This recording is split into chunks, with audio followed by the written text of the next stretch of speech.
नमस्कार। नजरिए में आप जानते हैं राइट टू डिस्कनेक्ट बिल के बारे में, जिसे लेकर इन दिनों कामकाजी लोगों के बीच सोशल मीडिया में खासी चर्चा हो रही है। संसद के हालिया शीतकालीन सत्र में राष्ट्रवादी कांग्रेस पार्टी की सांसद सुप्रिया सुले ने एक बार फिर प्राइवेट मेंबर बिल के रूप में the right to disconnect bill पेश किया है। राइट टू डिस्कनेक्ट यानी कामकाज के लिए निर्धारित समयावधि के बाद काम से जुड़े किसी भी तरह के कॉल, ईमेल या डिजिटल कम्युनिकेशन से डिस्कनेक्ट होने का अधिकार, ताकि कर्मचारी अपनी वर्क लाइफ बैलेंस पर ध्यान दे सकें। आपको बता दें कि सांसद सुप्रिया सुले ने 28 अक्टूबर 2019 को भी लोकसभा में प्राइवेट मेंबर बिल के रूप में राइट टू डिस्कनेक्ट बिल पेश किया था। इसका उद्देश्य कर्मचारियों को निर्धारित कार्य घंटों के बाद काम से जुड़े कॉल, ईमेल या संचार से डिस्कनेक्ट होने का अधिकार देना था, ताकि वे ऑफिस के बाद बॉस के कॉल का जवाब देने के लिए बाध्य न हो। लेकिन इस बिल को लोकसभा में इंट्रोड्यूस करने के बाद इस पर कोई बहस, कमेटी रेफरेंस या आगे की कोई प्रक्रिया नहीं हुई। इस वजह से यह बिल लैप्स हो गया, यानी खुद ब खुद समाप्त हो गया। अब यहाँ ज़रूरी है कि आप यह जान लें कि प्राइवेट मेंबर बिल क्या होता है।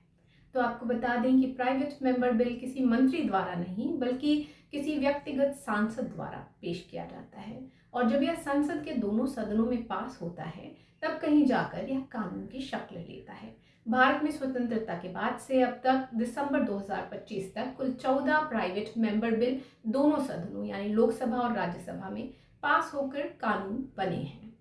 अब वापस लौटते हैं राइट टू डिस्कनेक्ट बिल पर। तो चूंकि वर्ष 2019 के बाद कोविड-19 महामारी, हाइब्रिड और रिमोट वर्क कल्चर के और डिजिटल कम्युनिकेशन के बढ़ने से कर्मचारियों में बर्नआउट, तनाव और वर्क लाइफ बैलेंस जैसी समस्याएं बहुत बढ़ गई हैं, इससे यह मुद्दा और भी अधिक प्रासंगिक हो गया है। और इसीलिए सुप्रिया सुले ने इसे अपडेटेड रूप में 5 दिसंबर 2025 को 18वीं लोकसभा में एक बार फिर पेश किया, ताकि इस पर नए सिरे से बहस शुरू हो सके और कर्मचारियों के हित में दबाव बनाया जा सके।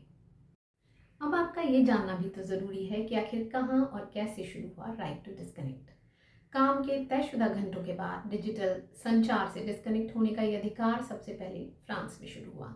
इसके शुरू होने की कहानी कुछ यूं है कि ये विचार 2015 में फ्रांस की एक सरकारी रिपोर्ट से निकला, जिसमें डिजिटल टेक्नोलॉजी के काम पर प्रभाव की जांच की गई थी। इस रिपोर्ट में प्रोफेशनल डिस्कनेक्शन की सिफारिश की गई थी। इसके बाद 2016 की लेबर रिफॉर्म लॉ में इसे शामिल किया गया। फ्रांस में राइट टू डिस्कनेक्ट का यह नियम 1 जनवरी 2017 से प्रभावी हुआ। यह दुनिया का पहला राष्ट्रीय स्तर का कानून था जो कर्मचारियों को काम के घंटों के बाद ईमेल, कॉल या अन्य काम संबंधी संचार से डिस्कनेक्ट होने का अधिकार देता है। फ्रांस से पहले ही कुछ कंपनियों में, जैसे जर्मनी की फॉक्सवैगन और फ्रांस की ही कुछ अन्य फर्म्स में ऐसी पॉलिसियां थीं, लेकिन इसे राष्ट्रीय कानून बनाने वाला फ्रांस पहला देश बना। बाद में बेल्जियम, इटली, स्पेन, पुर्तगाल और ऑस्ट्रेलिया जैसे देशों ने इस तरह के कानून अपनाए। भारत में पेश किए गए इस बिल के प्रमुख प्रावधानों के बारे में भी हम आपको बताने जा रहे हैं। इन प्रावधानों में शामिल किया गया है कि कर्मचारियों को कामकाज के घंटों के बाद या छुट्टी के दिन काम से जुड़े कॉल, ईमेल या मैसेजेस का जवाब न देने का कानूनी अधिकार मिले, वो भी बिना किसी दंड या नकारात्मक परिणाम के। कंपनियां कर्मचारियों के साथ ऑफिस के बाद संपर्क की नीति पर भी बातचीत करें।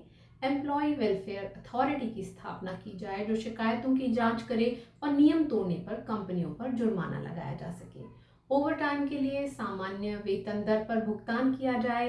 काउंसलिंग सेवाएं और डिजिटल डिटॉक्स सेंटर बनाने की सिफारिश भी इसमें शामिल की गई है।